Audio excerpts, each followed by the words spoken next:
नमस्कार। हरियाणा कौशल में international base पे वैकेंसी निकली हुई है। ओवरसीज़ वैकेंसी 4 देशों में फार्म खुले हुए हैं: स्लोवाकिया, रशिया, नॉर्वे, जर्मनी। इसे अप्लाई करने के लिए आपको फैमिली आईडी की ज़रूरत होगी और कौशल में नाम दर्ज करवाना होगा। जिसका पहले से नाम दर्ज नहीं है वो पहले कौशल में नाम दर्ज करवाए, जिसकी सरकारी फ़ीस 234 रुपये है। रजिस्ट्रेशन करने के बाद आपको अप्लाई जॉब पर जाना होगा, जिसकी अंतिम तिथि 11 जुलाई 2025 है। अब बात करते हैं जॉब डिटेल्स की। स्लोवाकिया में जो एजेंट का नाम है वो है institute of vocational training services. Company का नाम है पोटेंशियल ह्यूमन रिसोर्सेज।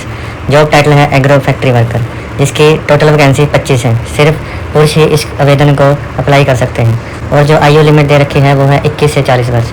मिनिमम 1 साल का एक्सपीरियंस इसमें होना चाहिए। अगर नहीं है तो आप उसमें सेल्फ डिक्लेरेशन में लगा सकते हैं कि मेरे पास कोई एक्सपीरियंस नहीं है। अब बात करते हैं कॉन्ट्रैक्ट की। कॉन्ट्रैक्ट 2 साल का है और वो आगे भी एक्सटेंड हो सकता है। जो इसकी सैलरी होगी वो 1100 से 1300 यूरो होगी, जो कि इंडिया के लगभग 1,10,000 से 1,30,000 रुपये बन जाते हैं। अब बात करते हैं क्वालिफिकेशन की। इस फॉर्म को अप्लाई करने के लिए सिर्फ आपको +2 पास होना ही अनिवार्य है। पासपोर्ट आपको ज़रूरी नहीं है। अगर आपका पासपोर्ट नहीं बना है तो आप अप्लाई कर सकते हैं, लेकिन अप्लाई करने के बाद जब आपका कौशल रोजगार से फ़ोन आ जाएगा तब आपको पासपोर्ट आपको बनवाना पड़ेगा। इसकी फ़ीस लगभग 30,000 है, जो कि आपका इंटरव्यू होने के बाद या जो भी इनकी कार्रवाई होगी डॉक्यूमेंटेशन की, उसके बाद आपको 30,000 रुपये हरियाणा सरकार कौशल को देना पड़ेगा। इसके अलावा ओवर टाइम भी है, 30 दिन की छुट्टी भी है, इंसेंटिव भी है, फ्री आने जाने का है, खाना पीने का, रहने सहने का सब कुछ, यूनिफॉर्म का सब सरकार द्वारा आयोजित किया जाएगा।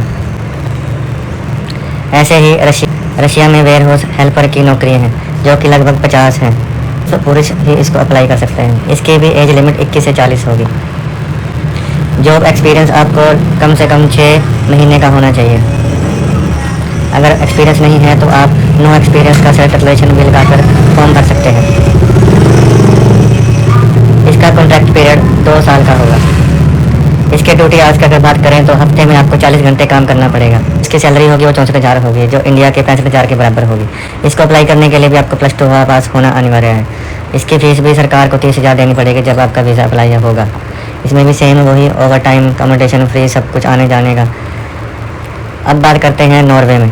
नॉर्वे में भी सेम वेयर हाउस हेल्पर्स की नौकरी है। 25 वैकेंसी हैं, सिर्फ पुरुष ही अप्लाई कर सकते हैं। सेम एज रिक्वायरमेंट है और जो एक्सपीरियंस है वो आपको 1 साल का होना चाहिए। अगर नहीं है तो आप सेल्फ डिक्लेरेशन लगा सकते हैं। इसका भी कॉन्ट्रैक्ट पीरियड 2 साल प्लस रिन्यूएबल है, मतलब आप एक्सटेंड कर सकते हैं। जो इसका ड्यूटी का आवर्स है वो 200 घंटे है। टाइम ऑफ ड्यूटी की बात करें तो इसके 200 घंटे पर महीना है, जो कि 6 घंटे 1 दिन की अनुमानित ड्यूटी है। इसकी सैलरी 3,000 यूरो होगी, जो कि लगभग इंडिया के 3 लाख तक होगी, 3 लाख तक। इसके लिए भी +2 पास और पासपोर्ट होना अनिवार्य है। अगर आपका पासपोर्ट नहीं है तो आप अप्लाई कर सकते हैं फॉर्म, लेकिन फॉर्म अप्लाई करने के बाद आपको पासपोर्ट बनवाना होगा। इसके भी वही 30,000 रुपये फ़ीस है, ओवर टाइम है, आने जाने का रहने पीने का खर्चा फ्री है। अब बात करते हैं यूरोप के जर्मन देश की। इसमें भी वेयर हाउस वर्कर है। 50 वैकेंसी है, 21 से 40 एज है और एक्सपीरियंस इसमें 2 साल का या 2 साल से प्लस का होना चाहिए। अगर नहीं है तो आप सेल्फ डिक्लेरेशन लगा सकते हैं। जो वीज़ा और कॉन्ट्रैक्ट पीरियड जिसको बोलते हैं वो 2 साल का होगा। अब बात करते हैं ड्यूटी के घंटे की। इसकी डेली की 7 घंटे की ड्यूटी होगी, जो कि लगभग 220 घंटे महीने के बनते हैं। इसकी सैलरी थोड़ी कम होगी, जो कि 13 या 1400 यूरो, जो कि लगभग 1,30,000 से 1,40,000 बनती है। इसके लिए भी मिनिमम क्वालिफिकेशन +2 है और इंग्लिश आनी चाहिए। जरूरी नहीं कि आप जर्मनी में जा रहे हैं तो आपको जर्मनी में ही आनी चाहिए, आप इंग्लिश में भी बात कर सकते हैं। अगर आपको इंग्लिश भी आती है तो आप अप्लाई कर सकते हैं। हाँ, अगर आपके पास जर्मन की लैंग्वेज आती है, अगर आपने सीखनी है तो उसके लिए शायद आपको ज़्यादा प्रायोरिटी मिल सकती है नौकरी के लिए।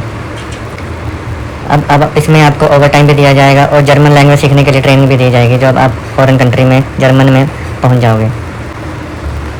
इसके अलावा जो एक्स्ट्रा बेनिफिट दिए जाएंगे वो फूड ऑन ड्यूटी, जो खाना है वो ठेकेदार के द्वारा दिया जाएगा, जो अकोमोडेशन है वो भी ठेकेदार के द्वारा दिया जाएगा, ट्रांसपोर्टेशन और मेडिकल इंश्योरेंस भी ठेकेदार द्वारा दिया जाएगा।